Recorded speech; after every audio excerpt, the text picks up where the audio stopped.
Open world games are such an enjoyable experience where the idea of a game is opened up to allow you to do a bunch of different things. Hi folks, it's Falcon, and today on gameranx, let's talk about 10 really fun things everyone does in open world games. Starting off with number 10, it's scaring the NPCs. There is an endless fountain of entertainment in the best open world games, and they are the non-player characters. These hapless civilians just walk around through the streets, mind their own business. In a lot of games, they're a little more than window dressing, but in some, you can do a lot with them. Obviously, some means GTA and Red Dead 2, right? Rockstar are kind of the crowned kings of NPC AI, and I don't think anybody's gonna match them anytime soon. There's just something real and entertaining about insulting a random stranger, getting into a shouting match, and then scaring them off. GTA 5 is great with how blunt it is. You bump into a guy and they'll start talking trash.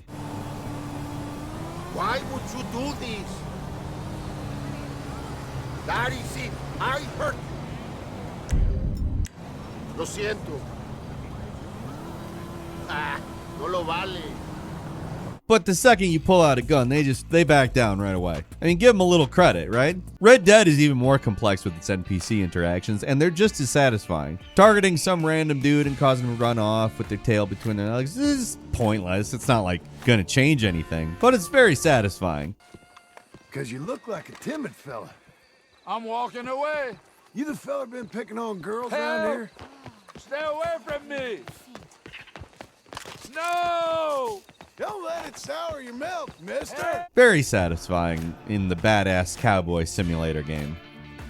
And number 9 is parking a car in a highway and letting the chaos unfold. Oh, you know about this. You've done this. Don't pretend you haven't. NPCs on foot, fun to mess with. But NPCs in cars? Again, don't tell me you haven't. Too tempting. Too funny. Like, you could do hilarious things with no effort in a lot of open world games, and all it takes is a big car and a willingness to park it in a place with a lot of traffic. Of course, some lame open world games don't take this into account, and nothing interesting really happens, but if you got a good one, doesn't take long for fireworks to start. Cars start piling up, people crash into each other, some NPCs start flipping out, driving off ledges, getting out of their cars, yelling, fires start, explosions happen, cats and dogs living together, mass hysteria.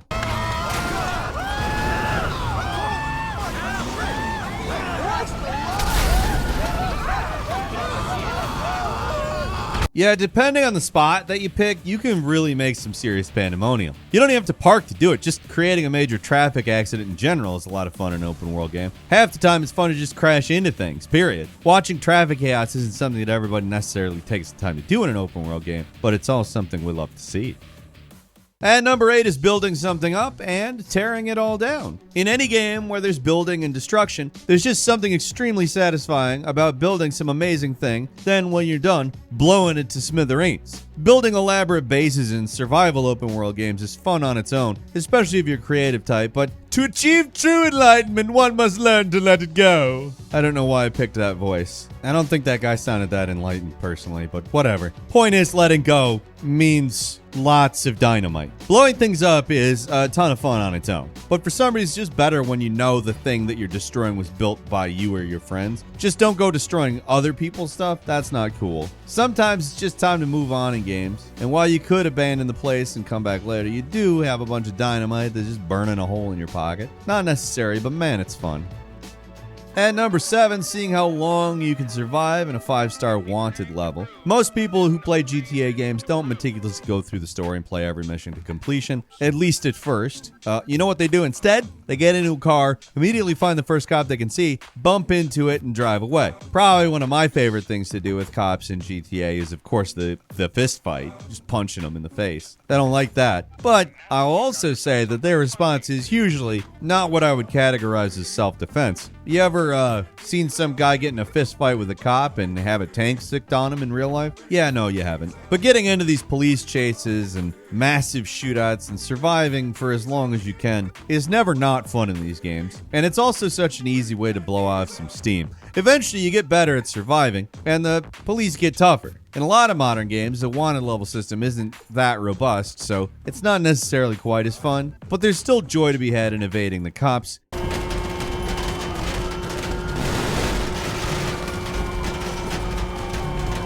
even if you're not literally going up against tanks. Sometimes you just want to shoot guns at things and eventually inevitably die, and that's a huge chunk of the population's fun with an open world game is.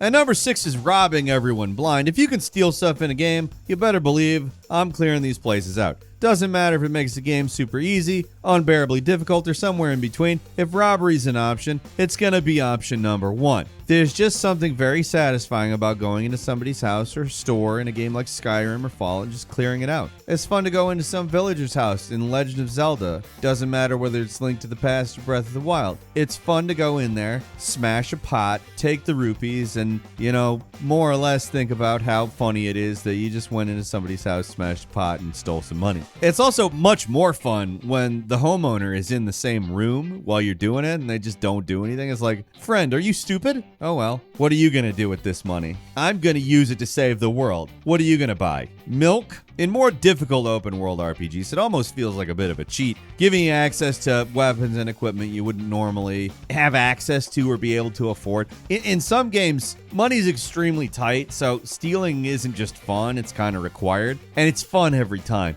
Even in crime games where you can rob stores, that crap is fun as hell. Like, the satisfaction of leaving a place completely cleaned out might be gone, but robbing from a register in a certain context does have a satisfaction to itself.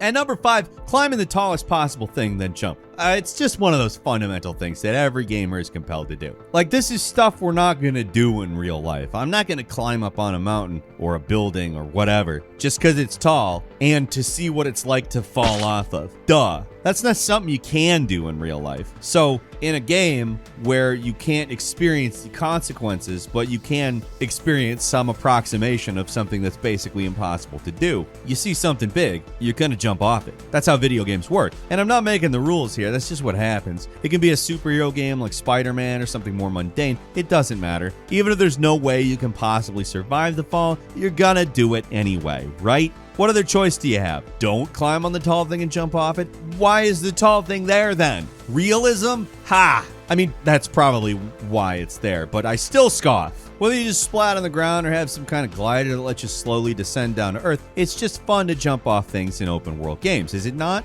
Most of the time, pointless, sure, but that doesn't matter. It's fun.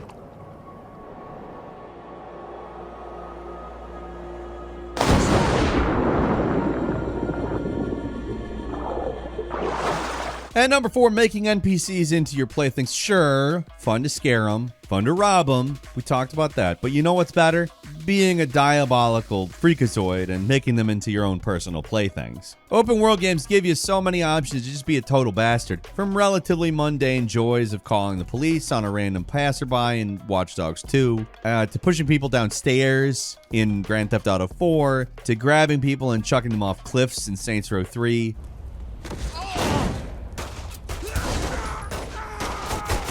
Open world games are unique in that they give you the power to really just mess up NPCs. Take their day and make them go, this day stopped being good right now. It's bad now. Bad day. I mean, I'm sure they don't think in particularly complete thoughts. Superhero games are especially funny with stuff like this, though, with like Prototype or Hulk Ultimate. The destruction where you can just toss around civilians like ragdolls. The climb to the tallest point, punch them into the distance, or power bomb them into the pavement.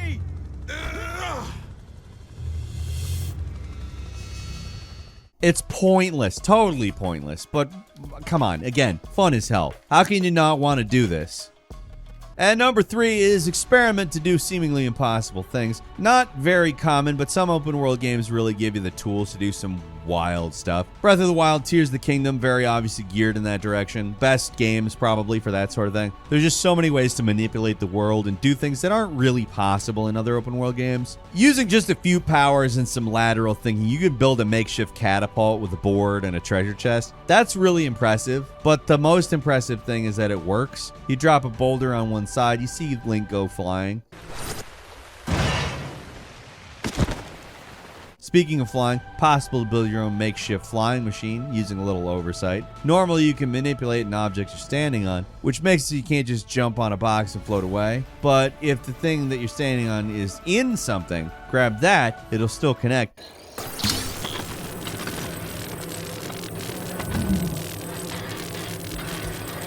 It's a little tricky to navigate without the whole contraption falling apart, but it works. Tears of the Kingdom takes the whole concept and just goes totally nuts with it. They let people come up with stuff in Breath of the Wild, and then they were like, you know what? Let's follow the path they're on already. The game is basically a paradise for people who just want to goof off in an open world. And number 2 is turning a negative into a positive and having fun with glitches. Open world games can be glitchy, that's indisputable. It's inherent to the genre because you're developing in basically a completely different way than something that's linear. So jumping into a game on day one can really up that quotient, so to speak. And they may be annoying sometimes, but at a certain point you have to just come to accept them. Most bugs are bad and really should be eliminated from the game ASAP. But once in a while you get a bug that is truly amazing. Like, let's say, for instance, the death swing in GTA 4. There's a reason they haven't patched that out. It's amazing. There's that glitchy path at the top of the apartments in Cyberpunk 2077. Spider-Man doing the wall running glitch that somehow makes him rocket through the air at ridiculous speeds. Or the Breath of the Wild one where you can jump through the air infinitely.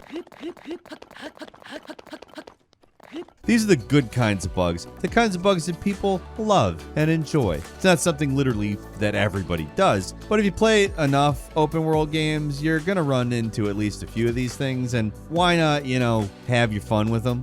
Instead of turning the game off in disgust, just take the opportunity. And finally, at number 1, cheat. Like, you bled the game dry, right? Map is cleared, every quest is completed, you got every rare item, every legendary piece of equipment. What's there left to do in the game? I was thinking, cheat. It's cheat. It was cheat. I said it as the title of this point. But cheating's fun in these games. Like maybe you're playing a Bethesda game, the quest gets stuck, so you cheat your way through it. That's an option, but either way, some of the great joys of open world games is in the cheating. I joke about Bethesda games, but in terms of cheats, they're some of the best in the industry. There's so much you can use to tweak and screw around in the dev menu, and best of all, it's easy to access, and the functionality is basically the same in all their biggest games. Rockstar also has some really fun cheats to play around with, obviously. Even if they kind of don't ever give you a straight up invincibility code, which is, I'm not gonna lie, strange given the types of powers they give you through codes. But if you just want to go through a rampage, there's nothing better than these things. They don't really batter Bethesda at the cheat game, though. I don't know what that says about me, but there's something hilarious about walking into a crowded area in Fallout 4, typing kill all, and just watching everybody ragdoll. Cheats add a lot to open world games. Like, they're supposed to be sandboxes, so let us knock over the sandcastle from time to time, right? Couple of quick bonus ones. Exploring outside the map, whether intentionally or unintentionally, it can be a lot of fun going outside the regular confines. Like in Fallout 4 and Mad Max, they have it built into the game. The environment just keeps going outside the playable area, but the further you stray, the more dangerous it gets. Remember how there's somehow an entire Mexico section of the map in Red Dead 2? You can go there with cheats. It's mostly empty, but it's still fun to look around and see what you can recognize from the first game. Then there's destroying everything. In the rare open world game that lets you just cut loose and blow everything up. I'm looking at you, Red Faction Gorilla, one of our favorites to reference for this. It's just really fun to do like reverse power wash simulator. Instead of making everything clean and nice looking, you just mess it all up. It's not a common feature in open world games, but the rare moments where the game lets you destroy stuff, it's super good. Really cathartic to start with a fully built structure, just reduce it down to its foundations. And finally, yeah, you've probably been wondering about it this whole time, but vehicular homicide. If a game has a car, it's something literally everybody does. At some point, you're going to see a crowd of people, and instead of avoiding them like a safe and conscientious driver, which you would normally do in real life because you don't want to harm people, or maybe you do, but you just, not an idiot and know what the consequences of that would be. I would hope that it's the former rather than the latter, but still, you just plow into all these NPCs with your car. Depending on the ragdoll physics, it's either extremely satisfying or incredibly frustrating. Like, it's especially hilarious in Arkham Knight, where you don't just ram into a dude with your giant battle tank, it also electrocutes them, which somehow makes it better. Somehow adding that extra painful step to the process of a hit and run makes the vehicular homicide okay.